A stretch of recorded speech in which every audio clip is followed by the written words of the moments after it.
Hello, everybody. Welcome back to my channel. My name is Amagati. I am your family life coach. This is Parenting in a Foreign Culture. We're doing this together. So, thank you for subscribing, for liking, for sharing, for letting people know that we're here doing family and parenting together. All right. So if you have been with me the last few recordings, or if you have followed the recordings I've been doing, I just completed part three of parents becoming emotionally intelligent and helping their children become emotionally intelligent. So if you haven't seen any of the videos, please pause this video, go back and watch those. It's under the playlist that says I think emotional intelligence. Okay, so go ahead and watch that, and then you can come back and catch up from here. Anyway, so let's move on. As we talk about emotional intelligence, we've described it, we've defined it, we've broken it down for everyone to catch on and understand. It is important, and I cannot say this enough.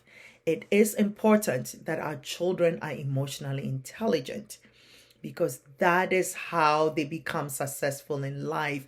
Being in control of their emotions, understanding their emotions, their triggers, and how to control that is what helps them to be successful in the world as adults. Okay, so we've established that fact. I'm not going to go back into that, but today I want to talk about how you as a parent can help your child become emotionally intelligent. So these are practical tips. These are like everyday things you need to be doing to help your child.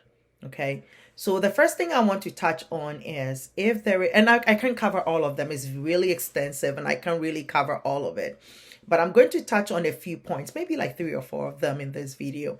So one of the things you want to start doing as a parent is that when something happens, especially something negative, with your child and you are not happy about, I want you to start, instead of labeling your child, like using words like you're lazy, you're stupid, you are not smart enough, why are you so clumsy? Instead of using words like that on your child, start describing the situation and giving them a solution. So, for example, you asked your child to bring you a glass of water to drink, right? And your child is walking up to you and they spill the glass of water on the floor.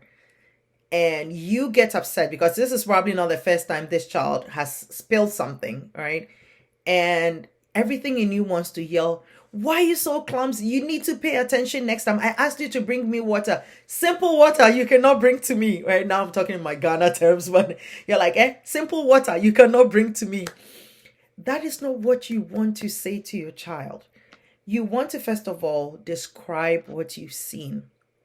So you say something like, all right, so Kofi or Kojo or Susan or whoever, whatever your child's name is, I noticed you spilled the water when you were bringing it to me. I would love for you to go back and put the glass down and wipe up the water. Go get a paper towel or a mop or something and wipe it up. Would you be careful next time? Right? And I'm sure your child will say something like, I am so sorry, mom, I didn't mean to, whatever, and then you can have a conversation about that and how maybe they need to hold the glass with 2 hands versus 1 hand and watch where they're going. Right? So you want to describe what you're seeing. For example, another example is, let's say you told your child to pick up some items from the floor, and you went, did something else, came back and noticed the items are still on the floor. Instead of yelling and saying, well, every time I tell you something, you don't do what I tell you to do, you disrespectful little child, I work so hard for you, I do this and that, and I asked you to pick up these things off the floor, you didn't. Instead of yelling, you want to come back and say, hey, I told you once before to pick up these items from the floor. I see they've not been done. I am disappointed that they have not been done. Now listen to the language. I said, I am disappointed that it has not been picked up. I never said, I am disappointed in you for not picking it up. You never want to use that phrase with your child, saying you're disappointed in them, right? So you could be disappointed in what they did, but there's a difference. You're not disappointed in them, right? So I am disappointed that I've asked you twice and you did not pick this up. I would like for you to stop whatever you're doing right now and pick it up, right?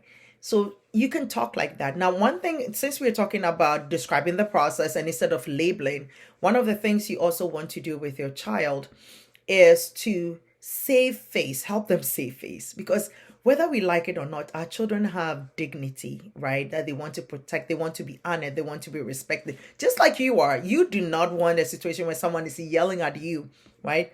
You wouldn't want your boss or someone else to yell at you for something you've done. You want to save face. And even if you've done something wrong, you want them to call you in private and tell you what you did.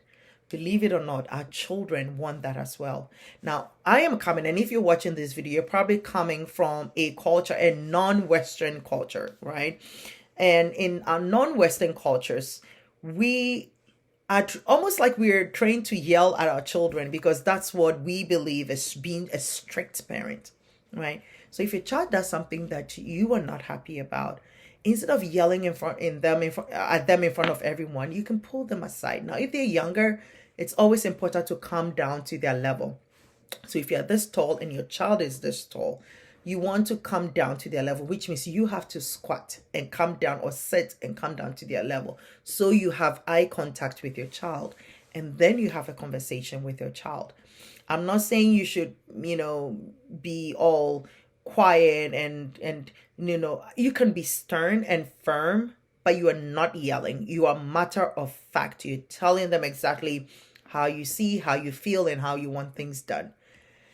If you want, for those of us who are believers, they tell us we sow what we reap, right? So if you want to reap respect, what do you have to do? Sow respect. If you want to reap obedience, you have to sow. You right. So it's what you sow is what you reap. So if you want your child to learn to treat you in a respectful way, you have to treat them in a respect. And I know this is going against our culture. It's going against how we were raised. But we are not raising children like we used to back home. We're raising children in this Western world that demand some things from us. So it's okay that we're learning these things, right? And so talking to your child in a respectful tone does not make you less of a parent. You can be matter of fact and say what you have to say. Right? Another thing you want to do. So let me give you another example, especially for those of you with younger kids, like toddlers, right? So you have maybe a family friend or a cousin in the house who is playing with your child. They're probably both around the same age. And let's say your child hits the other child, right? Instinctively as parents, and I'm saying this because I know where I'm coming from, and we do that, right? What you do is you also hit your child and say, stop hitting them. Stop hitting them. Why are you hitting them? Don't hit them, right? We do that. But instead of us doing that, instead of hitting back, you want to pull the child aside and say, hey, I saw you hit so and so. We do not hit our friends. We do not hit people. We use our words. So you're teaching them to use their words and express their emotions, express how they're feeling about the situation rather than hitting. So if your child hits another child and you hit your child for hitting another child, what you've told your child by your actions is that it's okay to hit, and that it's okay for, if you are bigger than someone or stronger than someone, to hit someone who is weaker than you. That's exactly what the message you're sending. So if your child is hitting someone, talk to your child. Don't default. I feel like, the hitting is it's a shortcut to actually doing the long work of helping your child do the work it takes to manage their own emotions. So don't be quick to hit. Talk through it. Okay? And I know this is probably not sitting well with a lot of you, but we need to do parenting right. And this is how. And these things I'm telling you are based on research, years and years of research. So I'm not just telling you something that I am just picking up, right? These are studies. These are evidence-based things I am telling you. Another thing you also want to do is to help your child process things. Okay. And so how do you help your child? So I have had situations where my son is telling me something and they are telling me, but then they don't have the solution to what the problem is. I have a preteen and a teenager, so most of them are like social issues with their friends. Should I say this? Should I say that? How do I confront this issue and that issue? So they come to me and they are talking. And this is what I do. So when I hear my son maybe in a conflict or in a dilemma about maybe approaching their friend for something they saw or something they did, and they're asking my opinion, I just allow them, I ask them questions that allows them to start processing their own solution. I don't give them the answer to the problem. I don't quickly advise. And I think in our culture, we're at fault for quickly, wanting to advise children and people on what they should do. And sometimes you just need to let people come up with their own solutions. They're more inclined to follow through if they know they can come up with their own solutions to their own problem. So my son tells me something that is going on at school or something he saw his friend doing, he thinks the teacher should know, but then he's conflicted because it will get his friend in trouble and his friend will know it's him because he's the only one who knows, right? All complicated. And I'm sitting there, and what I'm telling you is a true story. So I'm sitting there, and my son is going on, and he could tell like his brain is working as to, should I tell on my friend? Will I come across as a snitch? Should I be quiet? And I instinctively, as a parent, wants to give him the answer because I'm like, oh, hurry up. It's taking too long, right?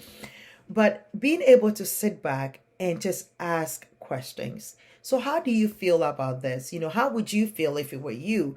Do you think telling the teacher about what your friend did will get them out of trouble? Or rather put them in trouble? Do you think maybe it might stop them from doing something worse? So you're asking these questions, right? And getting them to think. But then I just listened. I didn't give the solution, and he had to come up with his own solution, and he followed through with his own solution. Now, a part of me would have said, oh, what if it was the wrong decision, right? But that is how you teach your child to make decisions, encouraging them to. So you don't always have to jump in and solve their problems for you. Sometimes when they come to you telling you their problems, they don't need your solution. They just want you to hear them out. So don't be quick to give advice. Be quick to listen and let them talk. You just ask enough questions to guide them and then watch them make those decisions. If it's a mistake, they will learn from it. They're still young. This is a safe environment at home to learn, right? So you want to encourage that. Another thing you also want to do as a parent, and I'm looking at the time, so I know our time together is up already, but I want to throw in one other thing that you want to start doing as a coach for your child. Learn to validate their feeling. Okay, so for example, we're in a room together and your child says something like, oh, I feel so hot, it's hot in here. Instead of saying, oh, it's not hot, I'm fine, I'm fine, I don't know why you're feeling hot. Instead of dismissing that, you can say something along the lines of, oh, I can understand why you're hot. What can we do about the situation? Do you want us to turn on the AC or turn on the fan or open the windows? What can we do to help the situation? What you did there is not dismiss the fact that the child has said it's hot, because you are not hot, right? It's validating your child's feelings. And so learning to validate your child's feelings allows your child to begin to trust in their instincts. If you do not validate your child's feelings, they will not start trusting their own instincts, because every time they bring something up, you shut it down, right? And we know that in the world we live in, there is danger out there. So you want your child to start believing in their instincts to follow a stranger or talk to a stranger or not talk to a stranger, right? But you do so by letting them understand that whatever their feelings are could be something that is guiding them, maybe to a safe place. So don't dismiss their emotions. Don't dismiss their instincts. If your child, and I would do another episode if I remember down the road about, let's say your child doesn't like a particular person, right? And we Africans, for example, are very bad at it. We call everybody auntie and uncle. So we expect our kids to just be nice to every auntie and uncle. And sometimes your child's probably instinct about this one particular person, you could tell they don't want to get close, and they probably don't have a reason why, but there's something that doesn't want them to get close to this person. Instead of dismissing that, you want to talk through that, right? So learn to validate your child's feelings, because that helps them grow and train their instincts to kick in when it's necessary. So anyway, I'm looking at the time. Our time together is up. And I know, and I hope, and I pray that something I have said today has made a difference in your life, that it was worth the few minutes you spent with me. I am rooting for you. I am Amagati, your family life coach. We're doing parenting together. This is parenting in a foreign culture. Parenting is hard, but to do it in a culture that is different from you is even harder. So I am rooting for you. If you have any questions, if there are any particular topics you want me to address, please put them in the comments below. I will address them at a future recording. All right. So thank you so much for being such great supporters and helping this channel grow. Thank you. See you next time. Bye.